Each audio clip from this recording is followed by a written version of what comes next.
Hey, so today I did my makeup while talking about conspiracy theories and my opinion on them, if I believe in them, and I researched a little bit about the psychology behind conspiracy theories because I just thought that was very interesting because of everything that's been happening with COVID in the last year and the intense conspiracy theories that surround the pandemic. I just thought that was very interesting and I wanted to learn a little bit about it, and I thought I'd make a video on that. So I hope you think that's interesting as well, and let's start, I guess.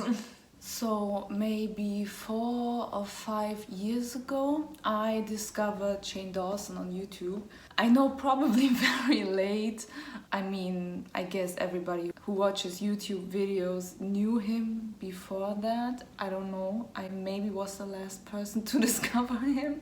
I really liked him. I started to watch his conspiracy theory videos. I loved them. I watched them multiple times even because I just thought they were very entertaining, and I just thought the thought process behind those theories was interesting to me. How people would put certain events or whatever together and create these theories. I pretty much still think that's interesting and kind of entertaining, right? I think it's good that people are questioning what is happening in the world, decisions made by the government and stuff like that, and don't just accept everything the way it is, because that's how it's supposed to be, right? People should question the world they live in, not believe just everything the media is telling you, but let's say in a healthy and realistic way,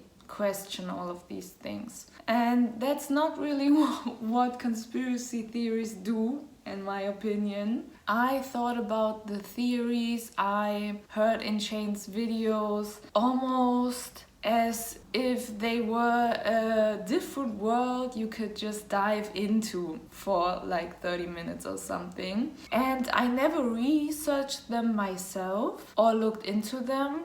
I just watched the videos as well, and I didn't really know how things worked in politics or a lot of social structures. You learn that with time. After about a year, maximum 2 years, I stopped watching those videos. I lost interest in them and I started watching other videos on YouTube. I also want to mention really quick that I have heard everything that's going on with Shane in the last year, kind of, and I do not support him anymore. I don't really enjoy YouTube drama, but I did hear everything, and I was pretty disappointed in him because I did really like him. But yeah, it doesn't matter. So last year when COVID spread all over the world, and I don't know, it was maybe 2 months into it that the conspiracy theories about everything got very prominent, and like everybody heard about the conspiracy theories everywhere.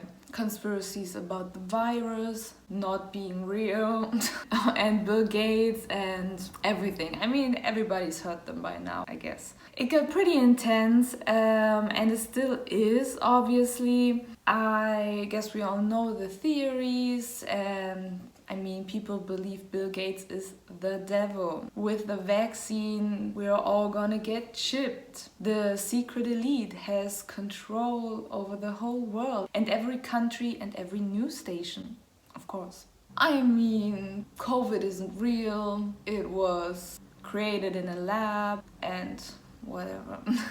which is insane to me. And I think it's crazy that people actually believe those things. And I was really shocked that it was so many people. I knew people in my life that believed those theories. It was obviously a new situation for the whole world, and the whole world had to deal with this situation. Nobody knew this virus, nobody knew how to deal with it, take care of it, and find a cure. It was so important for the governments to act quickly, and the scientists working on a vaccine, and the conspiracy theorists just did not believe those people were trying to help us. They were demonizing everybody who was trying to solve the situation, which is just insane to me. Like, how does that make sense, and how is that helping anybody, right? People were denying the situation is real. I just thought the way that conspiracy theorists were talking and thinking about the situation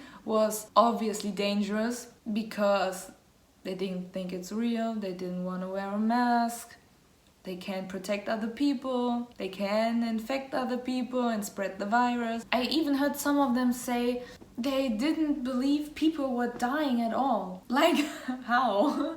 How do you believe this? It's crazy. I mean, obviously, I was just gonna say, do they not watch the news? But no, they don't, because they believe they are all lying to us. It was just so insanely disrespectful to me, and I really started to despise those people when seeing them on TV. I have a deep hate in me for those people, because like, it's insane. When I saw them on TV, or when I see them on TV, to me it's like looking at an insane asylum. Like, seriously, they're people who all have lost touch to reality. I then started to feel stupid, because I thought those conspiracy theorists are stupid, and I knew that at one time I thought it was fun to watch those videos and listen to those theories, and I was, and I kind of am, just actually embarrassed that I ever had fun watching those videos. And yeah, that's pretty much my thoughts on conspiracy theories right now, and a little bit of the story, how I believed in them or not. The COVID situation is just so serious, and I just think it's crazy to demonize everybody who's trying to help and solve the situation. Now I want to talk about the psychology behind conspiracy theories, because I just think it's so interesting to know what's behind everything and why people are drawn to conspiracy theories. And I read a couple of articles on it, and I'm just gonna summarize them a little bit and tell you what they said. I will have the links to the articles that I read in the description. The main question asked in an article was what psychological facts drive the popularity of conspiracy theories, which explain important events as secret plots by powerful and cruel groups. They start with saying that over a third of Americans believe that global warming is a hoax, and over half believe that Lee Harvey Oswald did not act alone when killing John F. Kennedy, which are pretty known conspiracy theories, explanations for plots that involve powerful groups. So conspiracy theories promise to satisfy important social psychological motives by believing in those theories. They categorize these motives into 3 categories, and I'm gonna start with the epistemic motives. They are, for example, the desire for understanding, accuracy, and subjective certainty. Oh, I put a little bit too much blush on. I'm just gonna read some of the statements they make because I just can't remember them completely. So if I look right there, there's my laptop. Oh my god, I look crazy. And I'm just reading off of it. Oh. So, finding casual explanations for events is a core part of building up a stable, accurate, and internally consistent understanding of the world. Because those are now my thoughts on this. What conspiracy theories come up with is most of the time just the easy solution. They sound like those crazy theories, and they are, obviously, but they are the easy solution. I mean, just saying this and this happened, those events played together because of one secret elite that is ruling everything and controlling everything is so easy, is such an easy explanation in comparison to dozens of economical, political, and social events playing together and clashing together, which is very complicated and not always easy to understand. One big power dynamic, yeah, is just the easy answer, right? And it is just more complicated than that because the world isn't perfect, humans aren't perfect, and shit is going to happen. They just have to have some simple understanding of economical, political, and social events and systems, and they would understand a lot of things easier with realistic explanations. So the epistemic motives come from curiosity when information is unavailable, reducing uncertainty, and bewilderment when available information is conflicting, and just finding meaning in events that seem random and defending beliefs from disconfirmation. They speculate about events that are hidden from the public, but like, they are hidden from the public, right? How do they know? Where did they get this information? Was there a leak? Are they the chosen ones that realize the truth? Wow, just them. That's very confident. I'm gonna read this out of the article again. The need for cognitive closure is associated with beliefs in conspiracy theories for events that lack clear official explanations. Conspiracy belief is stronger when people experience distress as a result of feeling uncertain, which is obviously and was pretty strong during the pandemic, right? That just reminds me of that. They try to shield beliefs from uncertainty while being less likely to be accurate with their explanations. And I thought the following sentence was good. The drawbacks of conspiracy theories do not seem to be readily apparent to people who lack the ability or motivation to think critically and rationally. Conspiracy belief is correlated with lower levels of analytic thinking, lower levels of education, and the tendency to perceive agency and intentionality where it does not exist. Intentionality. Then they ask themselves, how do those theories satisfy those motives? And they don't have a lot of research on that, but they said relatively little research has addressed this question, and it suggests that they may be more appealing than satisfying, which I totally understand because I don't know if I already said that earlier, but I feel like conspiracy theories would maybe make great movies, science fiction movies or whatever, right? Maybe it would be fun to live in that world for like an hour and try to take it seriously while watching a movie. But just not for real life, right? And there are literally conspiracy theories that stem from science fiction books. Like the people who are supposed to be reptiles. I think the whole story is a science fiction book. I'm not 100% sure on that, but I think that's what I've heard. And how are people not seeing through that? Like how? So the second category of motives are the existential motives. Those are, for example, the desire for control and security, which is also something that has been threatened during the pandemic, I think.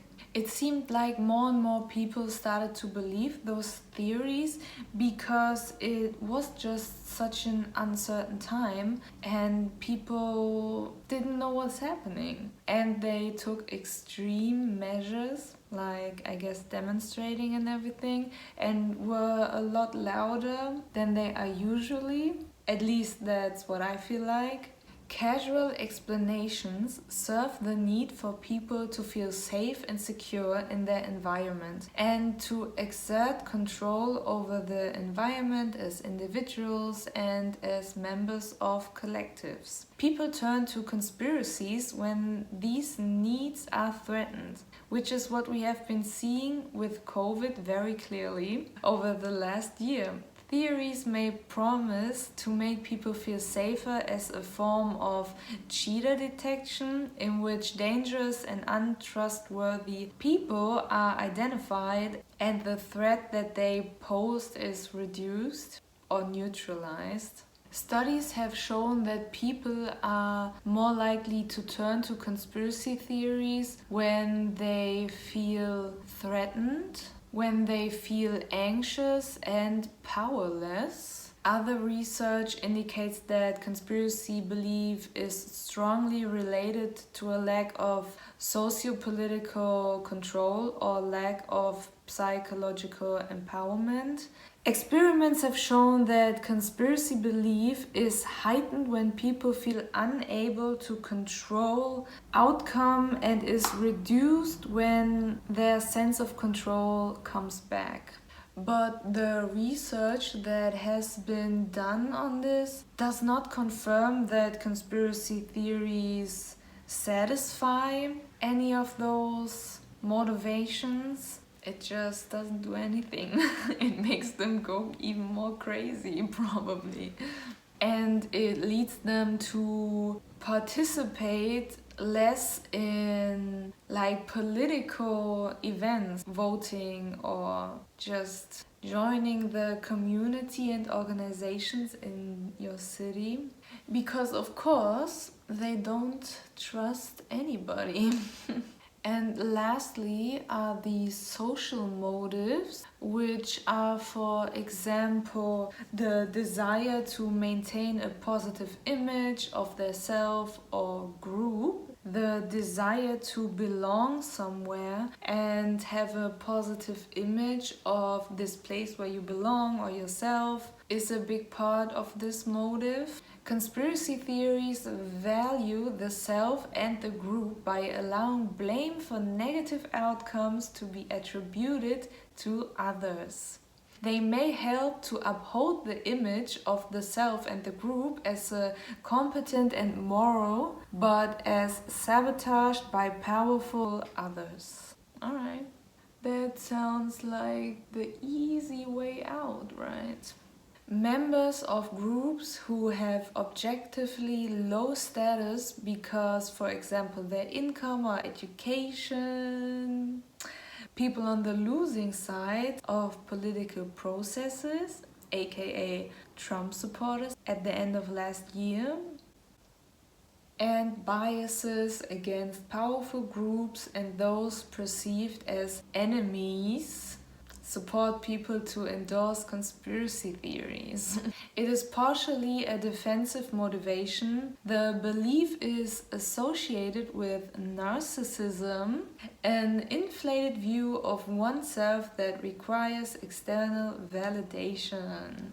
So those are pretty much the three categories in which the motives for believing in conspiracy theories are categorized. And this article, by the way, is by the University of Kent from the School of Psychology. So I feel like it is legit.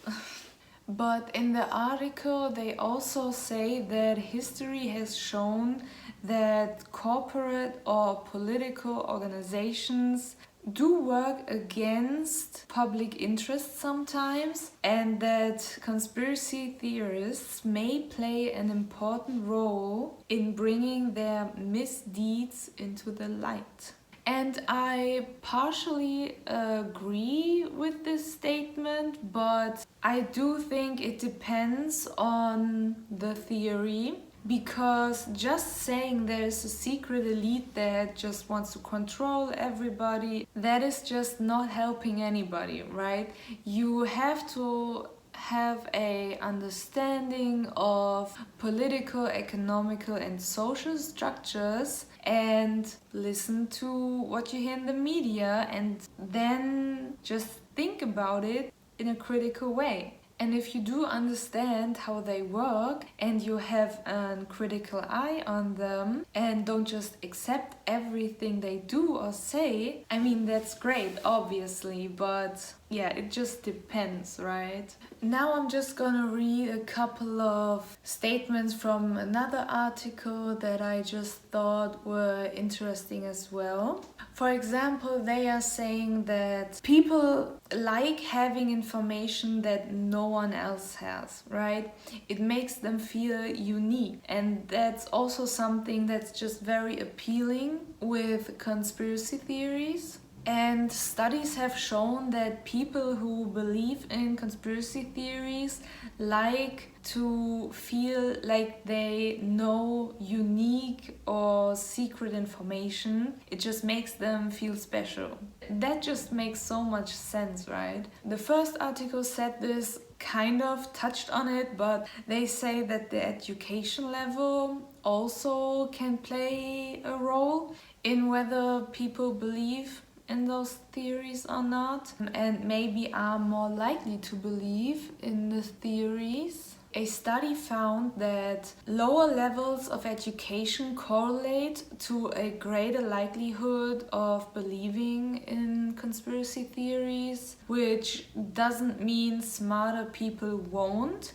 They also wrote that if smarter people believe in those theories, they most of the time have a clever way of talking their way out of the conspiracy theory, or they are better at convincing you that what they are saying is the truth. But it's just that one of the things that we learn in higher education is critical thinking, and yeah, maybe not too many conspiracy theorists do that, right? I don't want to be too rude, but once people start going down the rabbit hole and believing conspiracy theories, one of the results is that they start to be suspicious about information that they would get from mainstream media, and that any information that disproves their conspiracy theory is interpreted as being part of the conspiracy theory, which is very interesting, I feel like, because they can just turn, or I mean in their heads, they just turn every argument you would have against them into a conspiracy theory. So in conclusion, uncertain times create a lot of misinformation being spread, and people are more likely to believe the conspiracy theories if they feel threatened or believe they benefit socially or existentially from those beliefs or those theories. And if you are trying to explain to them pretty much how the world actually works, they probably won't believe you, tell you you're sheep. And I guess it's a lot of pride that comes in the way of being able to consider other perspectives, I guess. And people who want to feel unique and empowered, want to belong to a certain group, may feed into those beliefs and conspiracy theories, even if those are unsupported claims, which they pretty much all are. And yeah, this is pretty much all I got. I think it's very interesting to know a little bit about the psychology behind believing in conspiracy theories and what maybe drives people to believe in them.